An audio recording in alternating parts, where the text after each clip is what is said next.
ઝેનોપસની નવીન પ્રસ્તુતિ ગૌરાંગ દિવેટિયાનો પ્રથમ કાવ્ય સંગ્રહ મૌનનું આકાશ. કોઈ પણ સર્જક પ્રથમ તો ઉમદા ભાવક હોય છે. મૂર્ધન્ય કવિ નરસિંહ રાવ દિવેટિયાના વંશજ ગૌરાંગભાઈ પણ ઉર્દૂ અને ગુજરાતી કવિતાના ચાહક તેમજ ગુજરાતી ગીત સંગીતમાં ઊંડો રસ ધરાવતા સુગ્ન ભાવક. સાંભળેલી અને ચાહેલી કવિતાઓનો સુર તેમની કલમે જઈ બેસે છે અને સર્જાય છે કંઈ કેટલાય ગીતો અને ગઝલો. કવિને જાજુ નથી જોઈતું, જે કંઈ મળે એ સંપૂર્ણ જીવંત જોઈએ છે. એટલે જ એક ગીતમાં કહે છે, આપો તો આપો એક મગમગતી પળ, પછી લઈ લો આ કોરું કટ આયખું. આપો તો આપો એક મનગમતી પળ, પછી લઈ લો આ આંખું આયખું. કૃષ્ણના વિરહમાં ઝૂરનાર ગોકુળ અને વૃંદાવનને પોતાના એક ગીતમાં જીવંત કરે છે.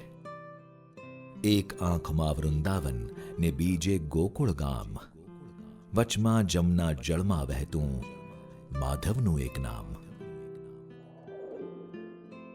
જીવન જે આકાશમાં ઉડતા વિતાવ્યું તે અંતે તો આભાસી નીકળ્યું. એટલે જ હવે કવિને ઠરીઠામ થવું છે. ક્યાં છે મારી ભોંય, રાત દિવસ ઉડતા રહેવાનું, આવું તે કંઈ હોય? પરંતુ ઠરીઠામ થયા પછી બનવું છે પરમના પ્રવાસી. એટલે જ કહે છે, અમને સ્થળની માયા કેવી, અમે પરમ પ્રવાસી. અમને જળની માયા કેવી, અમે મૃગજળના નિવાસી. જીવનની નિરર્થકતા અને ખાલીપો તેમની ગઝલોમાં પણ અલગ રીતે નિરૂપાયો છે. આસપાસ ચોપાસ છે, બીજું કશું નથી. આકાશ છે, અવકાશ છે, બીજું કશું નથી. જીવનની સમી સાંજે સરવૈયું માંડ્યું ત્યારે ખબર પડી કે આપણી પાસે આપણું કશું જ નથી હોતું. આ હકીકત રજૂ કરતો એક શેર તો જુઓ. કોઈ બીજાની વાત લઈ જીવી ગયા અમે, કોઈ બીજાની જાત લઈ જીવી ગયા અમે.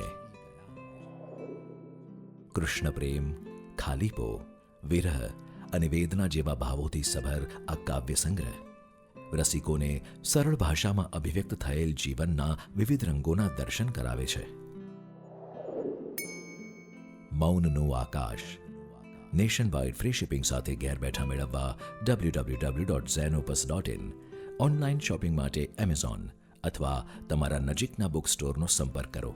સાથે ઝેનોપસના ફેસબુક અને ઇન્સ્ટાગ્રામ પેજને ફોલો કરો અને નવા પ્રકાશિત પુસ્તકોની માહિતી મેળવો.